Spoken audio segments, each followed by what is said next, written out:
ब्रह्म से ही हम ये कह सकते हैं कि ये योग की कहाँ से योग जो आरंभ हुआ है, यह साक्षात परम ब्रह्म से ही अनादिकाल से चला रहा है। अब ये योग करना क्यों आवश्यक होता है? आज की परिस्थिति तो ऐसी आ गई है, केवल जिस दिन अवसर आता है, अर्थात 21 जून आ गया जी, अंतर्राष्ट्रीय योग दिवस मनाओ, बस उस दिन तो खूब एक घड़ी के लिए ड्रामा करेंगे हम लोग, बढ़िया एक्सरसाइज इत्यादि करेंगे, बाकी दिन में हम कुछ करते हैं? तो ये यहाँ तक सीमित ना रह जाए, तो इसको हमने दैनिक अपनी दिनचर्या में इसको हमें जोड़ना चाहिए। पहले देखिए इसमें क्यों ये आवश्यक है योग, ये अगर हम जाने दैनिक जीवन में हमारे योग का महत्व क्या है, तो ये हम तब ही इसको हम किसी को बता पाएंगे अगर हमने खुद कुछ इसके ऊपर अमल किया होगा। अब देखिए, शारीरिक स्वास्थ्य हो गया, मानसिक स्वास्थ्य हो गया और आपका बौद्धिक विकास हो गया, ये योग के बिना संभव नहीं।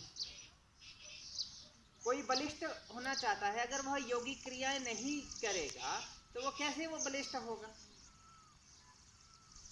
कौन सा आहार लेना है, कौन सा आहार नहीं लेना है, ये हमें ग्रंथों से, शास्त्रों से निर्देश दिए गए हैं कि सात्विक आहार जो योग पुरुष होता है, जो योग क्रियाओं को करने वाला होता है, उसको सात्विक आहार लेना चाहिए और कितनी मात्रा में लेना चाहिए ये भी उन्होंने बताया। तो उससे तो देखिए आहार क्यों लेते हैं, अन्न क्यों खाते हैं हम? शरीर की पुष्टता के लिए है। अब आप कुछ भी मत करो, हिलो डुलो नहीं, कुछ भी क्रियाएं मत करो, हाँ, केवल खाते जाओ, तो ये स्वास्थ्य आपका उत्तम रहेगा? बताइए, अच्छा रहेगा? अच्छा रहेगा? अगर खाते ही रहेंगे तो कुछ नहीं करेंगे और अच्छा रहेगा स्वास्थ्य? आप नहीं रहेगा ना, बीमार हो जाएंगे, मोटापा आ जाएगा या और विकृतियां आ जाएगी शरीर में। तो इसको देखिए, अपने शरीर को स्वस्थ रखने के लिए हमें क्या क्रियाएं करनी है?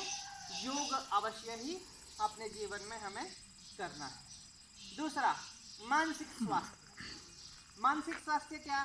आज हम कभी परेशान हो रहे हैं, कभी लड़ाई झगड़ा देख करके, कभी कोई न्यूज़ देख करके, कभी वातावरण की दृष्टि से भी हम अपने आप को मानसिक रूप से हम स्वस्थ नहीं हैं, सही ना? कहीं कोई परेशानी है, हड़बड़ाहट है, तो इन सब चीज़ों से हमारा जो मानसिक जो स्तर है, इसको कैसे हम ठीक कर पाएंगे? जब हम योग को अपने जीवन में अपनाएं।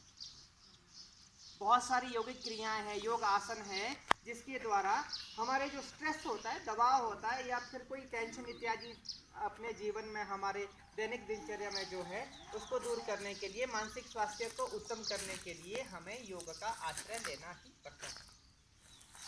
बौद्धिक विकास, हमारा पढ़ाई में मन नहीं लग रहा है, ठीक है, कोई और दिक्कत आ रही है, तो उसके लिए भी हमें क्या करना चाहिए? योग करना चाहिए। इस योग के माध्यम से ही हमारा बौद्धिक विकास भी संभव है। ये मैं नहीं कह रहा हूँ, ये शास्त्र कह रहे हैं। योगश्चित्त वृत्ति निरोधः। योग क्यों किया जाता है, इसका नियम बताया है।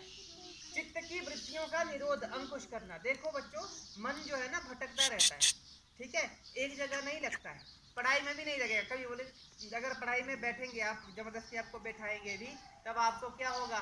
कभी टीवी की याद आएगी, कभी सहेलियों की याद आएगी, कभी मित्रों की याद आएगी, कभी खेलने कूदने को मन करेगा।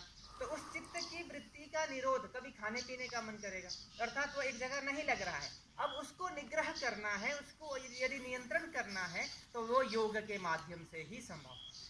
तो इसलिए हमें दैनिक क्रियाएं, ये आसन हो, प्राणायाम हो, अन्य क्रियाएं हैं, ये जो है क्रियाएं हमारे जितने भी रोग हैं उनसे हमें मुक्ति दिलाती है, ठीक?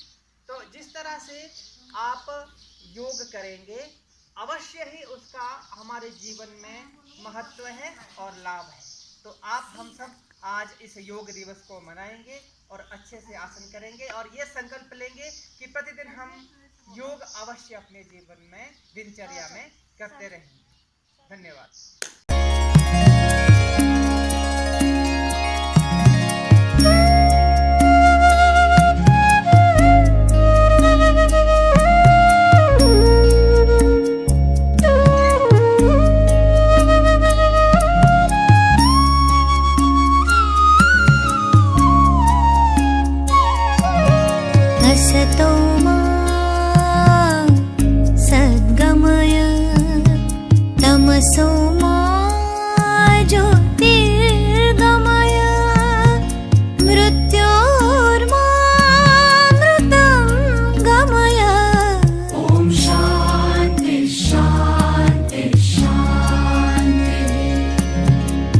असतो मा